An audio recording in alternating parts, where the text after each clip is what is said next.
Que Dieu, le Créateur, vous bénisse abondamment au nom puissant et victorieux de Jésus-Christ, que Dieu a fait asseoir à sa droite dans le lieu céleste et qui intercède pour nous. Je suis très reconnaissant au Père céleste pour ce privilège qu'il me donne de partager avec vous sa parole qu'il a magnifiée au-dessus de toute sa renommée. C'est moi, Tito Mbanda. Bienvenue à cette émission que dit la parole de Dieu. Aujourd'hui, nous allons examiner les Écritures pour répondre à la question suivante. Qui est Jésus-Christ? Qui est Jésus-Christ? Et aujourd'hui, nous allons considérer le témoignage de Dieu le Créateur. Donc, nous considérons le témoignage de Dieu le Créateur. Et comme vous le savez, Dieu le Créateur est esprit et saint. Vous ne pouvez pas le voir, le sentir, le goûter, le toucher ou le tester. Dieu est esprit et saint. Mais avant d'examiner les Écritures sur le témoignage de Dieu, le Créateur, au sujet de qui est Jésus-Christ, lisons Deutéronome 29. Allons dans l'Ancien Testament pour lire Deutéronome chapitre 29, verset 29. Il est écrit: les choses cachées sont à l'Éternel notre Dieu. Les choses révélées sont à nous et à nos enfants à perpétuité, afin que nous mettions en pratique toutes les paroles de cette loi. Dieu dit dans sa parole que les choses cachées sont à lui, sont à l'Éternel notre Dieu. Personne ne connaît les choses cachées. Pourquoi? Parce qu'elles sont à l'Éternel notre Dieu. Par contre, les choses révélées, les choses que Dieu a révélées sont à nous et à nos enfants à perpétuité. Pour quel but? Afin que nous mettions en pratique toutes les paroles de cette loi. Où trouvons-nous les choses que Dieu nous a révélées? Nous trouvons ces choses dans la parole de Dieu. Qui est la Bible? La Bible est la parole et la volonté révélée de Dieu. La Bible est la parole et la volonté révélée de Dieu. Quelle doit être notre attitude vis-à-vis de la personne qui s'élève et qui nous parle de Dieu et de sa parole? Quelle doit être notre attitude vis-à-vis de la personne qui s'élève et qui nous parle de Dieu et de sa parole? Pour répondre à cette question, nous allons dans la parole de Dieu pour examiner les Écritures. Nous allons voir un exemple des croyants de Bérée. Quand l'apôtre Paul leur parlait de Dieu et de sa parole. Allons dans le livre des Actes, chapitre 17, et nous allons lire le verset 11. Il est écrit: ces Juifs, ou mieux encore, ces Judéens avaient des sentiments plus nobles que ceux de Thessalonique. Ils, ces Judéens de Bérée, ils reçurent la parole avec beaucoup d'empressement et ils examinaient chaque jour les Écritures pour voir si ce qu'on leur disait était exact. Ces croyants de Bérée examinaient chaque jour, pas chaque dimanche, pas chaque mois, mais ils examinaient chaque jour les Écritures. Chaque jour est la norme pour vous et moi de lire, d'étudier la parole de Dieu. Ils examinaient chaque jour les Écritures pour voir si ce qu'on leur disait était exact. Les croyants de Bérée reçurent la parole que l'apôtre Paul leur enseignait avec beaucoup d'empressement. Mais ils faisaient une chose, et ils examinaient chaque jour les Écritures pour voir si ce que Paul leur disait était exact. Les croyants de Bérée n'étaient pas intimidés ou impressionnés par les titres qu'avait Paul. Cela doit être un exemple pour nous. Cela doit être notre attitude vis-à-vis de n'importe qui s'élève pour nous parler de Dieu et de sa parole. Ne jamais être intimidé ou impressionné par les titres de qui que ce soit. Vous et moi, nous avons la responsabilité d'examiner toujours, de vérifier toujours les Écritures pour voir, pour être sûr que c'est que l'homme qui est là, la personne qui nous enseigne la parole de Dieu, nous communique le cœur de Dieu, nous communique l'exactitude de la parole de Dieu. C'est vous et moi qui devons faire cela, c'est notre responsabilité. Ma question à vous, mon frère, ma soeur, est la suivante. Et quelle est la première chose qu'une personne doit savoir lorsqu'elle s'approche de la parole de Dieu? Quelle est la première chose qu'une personne doit savoir lorsqu'elle s'approche de la parole de Dieu? La réponse à cette question peut être trouvée dans 2 Pierre, chapitre 1, versets 20 et 21. 2 Pierre 1, 20. Sachant tout d'abord vous-même qu'aucune prophétie de l'Écriture ne peut être un objet d'interprétation particulière. Le mot prophétie dans ce verset se réfère à tout ce qui est déclaré ou prédit. La Bible tout entière, de Genèse à Apocalypse, est remplie de déclarations et de prédictions. C'est ça la parole de Dieu. Nous ne devons pas amener nos opinions, nos impressions, ce que nous pensons à la parole de Dieu.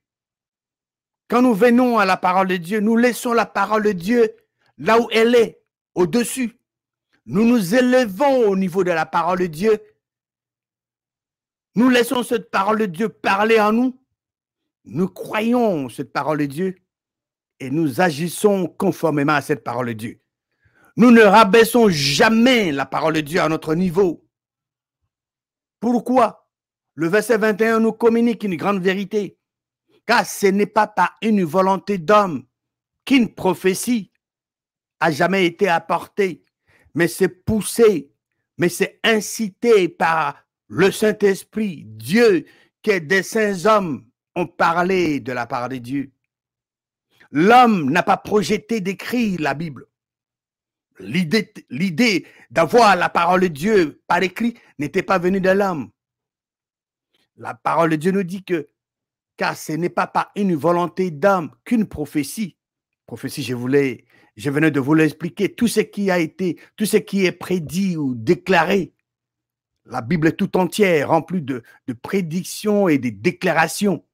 Donc, ce n'est pas par une volonté d'homme qu'une prophétie a jamais été apportée, mais c'est poussé, mais c'est incité par le Saint-Esprit que des hommes ont parlé de la parole de Dieu.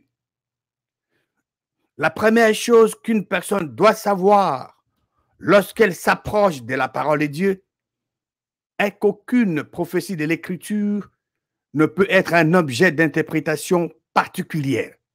Pourquoi? Nous venons de le lire, car ce n'est pas par une volonté d'homme qu'une prophétie a jamais été apportée, mais c'est poussé, mais c'est incité par le Saint-Esprit que des hommes, des saints hommes ont parlé de la parole de Dieu. Je ne dois pas amener mon opinion, ce que je pense de la parole de Dieu. Je ne peux pas lire un verset de la parole de Dieu et dire que moi, je pense que Dieu voulait dire ceci. Ou bien, vous lisez un verset de la parole de Dieu et vous dites, non, non, non, non, moi, je pense que Dieu voulait dire ceci. Non. Dieu qui est esprit avait communiqué sa volonté aux hommes et femmes qui croyaient en lui, les saints hommes, les gens qui avaient l'esprit de Dieu sur eux. Et chacun a écrit la parole de Dieu selon ses vocabulaires. Et aujourd'hui, nous avons la Bible, qui est la parole et la volonté révélée de Dieu. La Bible est la parole et la volonté révélée de Dieu. Dieu est l'auteur de la Bible. Qui est sa parole? Qu'est-ce que Dieu a dit concernant Jésus-Christ dans sa parole? Voyons le témoignage de Dieu le Créateur au sujet de Jésus-Christ. Pour Dieu le Créateur, qui est Jésus-Christ? C'est que Dieu le Créateur dit concernant une situation quelconque est la vérité et ne peut jamais être contredit par un homme sur la terre. C'est très important.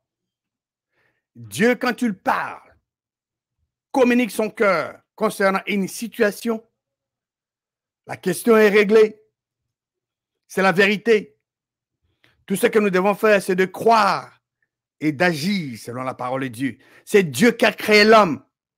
Et quand un homme s'élève pour contredire ce que Dieu a fait, ça devient de la confusion.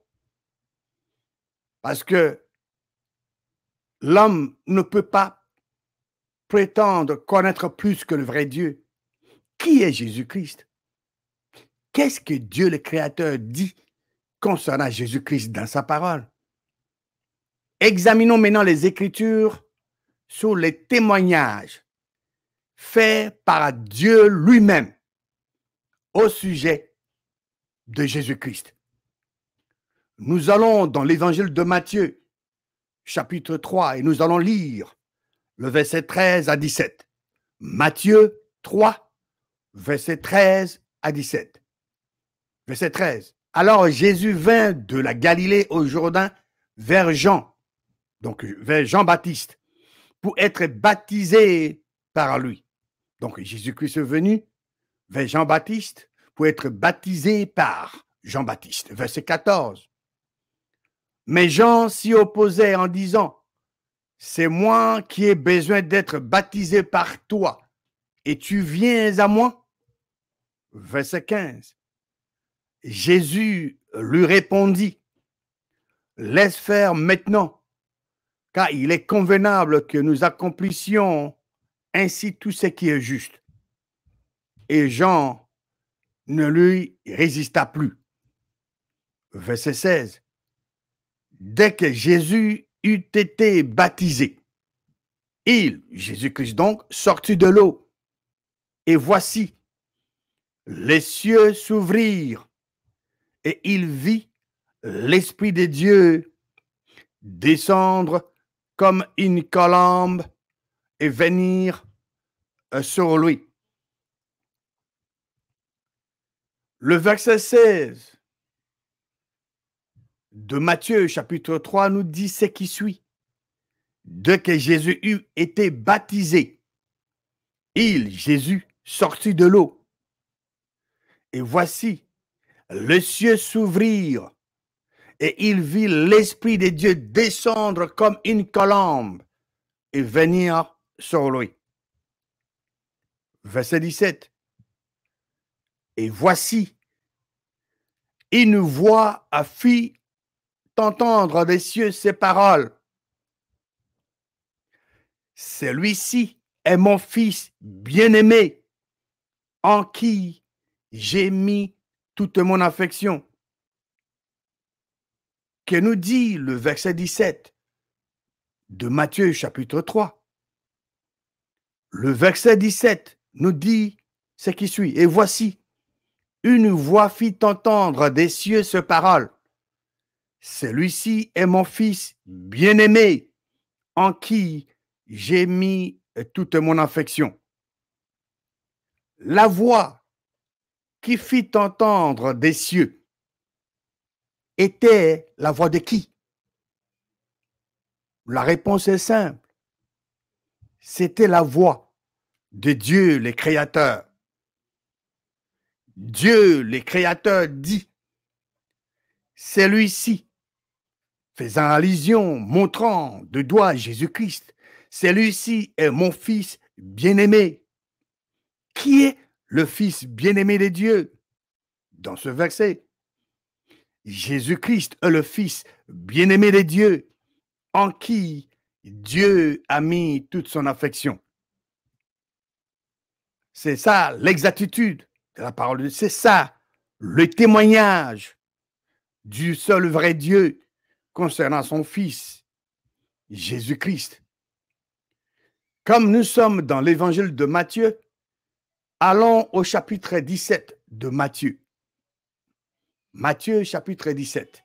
Et nous allons lire le verset 1 à 9. 6 jours après, Jésus prit avec lui Pierre, Jacques et Jean, son frère, et il les conduisit à l'écart sur une haute montagne. Verset 2. Il, se référant à Jésus-Christ, fut transfiguré devant eux. Son visage resplendit comme le soleil, et ses vêtements devinrent blancs comme la lumière.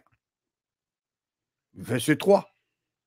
Et voici, Moïse et Élie leur apparurent, s'entretenant avec lui.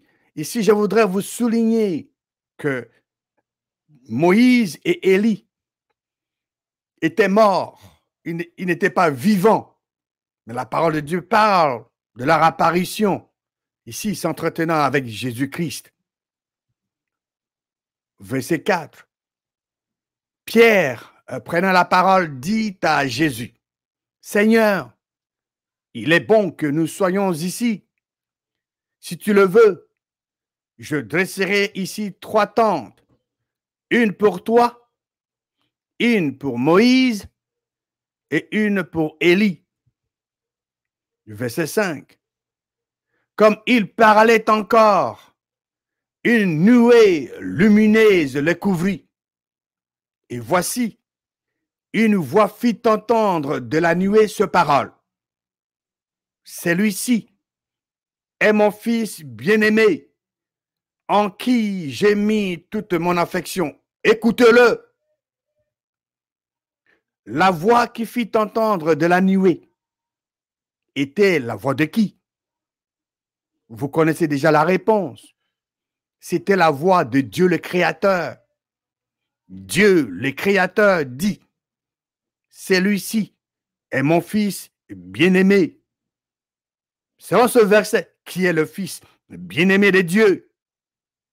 Jésus-Christ est le fils bien-aimé de Dieu, en qui Dieu a mis toute son affection. Verset 6. Lorsqu'ils entendirent cette voix, les disciples qui accompagnaient Jésus-Christ, lorsqu'ils entendirent cette voix, les disciples tombèrent sur leur face et furent saisis d'une grande frayeur. Ils ont entendu la voix de Dieu disant, « Celui-ci est mon fils bien-aimé, en qui j'ai mis toute mon affection. Écoutez-le. » Lorsqu'ils entendirent cette voix, les disciples tombèrent sur leur face et furent saisis d'une grande frayeur. Verset 7. Mais Jésus, s'approchant, les toucha et dit, « Levez-vous, n'ayez pas peur. » Verset 8. Ils levèrent les yeux et ne virent que Jésus seul. Suivez très bien le verset 9. suivant très bien ce que Jésus-Christ va leur communiquer. Comme ils descendaient de la montagne, Jésus leur donna cet ordre. Un commandement. Jésus leur donna cet ordre. Ne parlez à personne. De quoi? De cette vision, jusqu'à ce que le Fils de l'homme soit ressuscité des morts. Jésus leur donna l'ordre en disant, ne parlez à personne de cette vision. C'était une vision. Ne parlez à personne de cette vision jusqu'à ce que le Fils de l'homme soit ressuscité des morts. Qui est le Fils de l'homme? Jésus-Christ. C'était une vision. Moïse et Élie n'étaient pas physiquement présents avec Jésus-Christ. Jésus-Christ l'a bien précisé. C'était une vision. Ils les ont vus, ils ont vu Élie et Moïse dans une vision que Dieu a communiquée à eux, à Jésus-Christ et aux disciples. Examinons maintenant le témoignage de Dieu, le Créateur, au sujet de Jésus-Christ dans l'évangile de Marc, chapitre 9. Marc 9, verset 7. Une nuée vint les couvrir, et de la nuée sortit une voix. Celui-ci est mon fils bien-aimé, écoutez-le. Une nuée vint couvrir Jésus, Pierre, Jacques et Jean. Examinons maintenant les témoignages de Dieu, les créateurs au sujet de Jésus-Christ, dans l'évangile de Luc, chapitre 9, verset 35. Luc 9, 35. Et de la nuée sortit une voix qui dit, celui-ci est mon fils élu, écoutez-le. Ma question à vous, mon frère, ma soeur, la voix qui était sortie de la nuée était la voix de qui? Vous connaissez déjà la réponse. C'était la voix de Dieu le Créateur. Dieu le Créateur a dit de Jésus-Christ, celui-ci est mon fils, élu, écoutez-le. Lisons maintenant ce que l'apôtre Pierre, lui qui a entendu cette voix de Dieu, ce qu'il a dit concernant le témoignage de Dieu au sujet de Jésus-Christ. Allons dans 2 Pierre, chapitre 1, verset 17. Qu'est-ce que l'apôtre Pierre dit ici concernant cela? Il parle de ce témoignage. Il est dit au verset 17 de 2 Pierre 1, car il a reçu de Dieu le Père honneur et gloire, quand la gloire magnifique lui fit entendre une voix qui disait, celui-ci est mon fils bien-aimé, en qui j'ai mis toute mon affection. Ça, c'est le témoignage de Dieu lui-même concernant son fils bien-aimé, qui est Jésus-Christ. Savez-vous ce qui est impossible à Dieu de faire? Dieu qui est omniscient, omnipotent, omniprésent, tout-puissant, de par sa puissance infinie, il y a une chose qu'il ne peut jamais faire. C'est quoi? Le seul vrai Dieu ne peut jamais mentir. C'est une impossibilité pour Dieu le Créateur de mentir. Cela est dit dans le livre d'Hébreux, chapitre 6. Lisons Hébreux, chapitre 6, au verset 18. Il est écrit, afin que par 2 choses immuables, dans lesquelles il est comment? Il est impossible que Dieu mente. Nous trouvions un puissant encouragement, nous dont le seul refuge a été de saisir l'espérance qui nous était proposée. Dieu ne peut jamais mentir. Le témoignage de Dieu le Créateur est vrai. Selon les Écritures que nous avions examinées, Dieu le Créateur dit que Jésus-Christ est son Fils bien-aimé, en qui il a mis toute son affection. Alors, si quelqu'un ose dire le contraire du témoignage de Dieu, cela veut dire que cette personne connaît plus que Dieu. Ma question à vous, mon frère et ma sœur, est la suivante. Y a-t-il une personne sur cette terre qui connaît plus que Dieu le Créateur? Qui a créé l'homme? C'est Dieu. Donc, pensez-vous que l'homme peut connaître plus que Dieu? Mais vous et moi, nous savons que Dieu a un ennemi. L'ennemi de Dieu, c'est votre ennemi. Il est appelé le diable, Satan dans la parole de Dieu. C'est lui qui contredit Dieu. C'est lui qui contredit le vrai Dieu. Là où le vrai Dieu dit à ses enfants, oui, mes enfants, faites ceci. Lui va dire, non, ne faites pas ça. Là où Dieu va dire à ses enfants, mes enfants, ne faites pas ceci.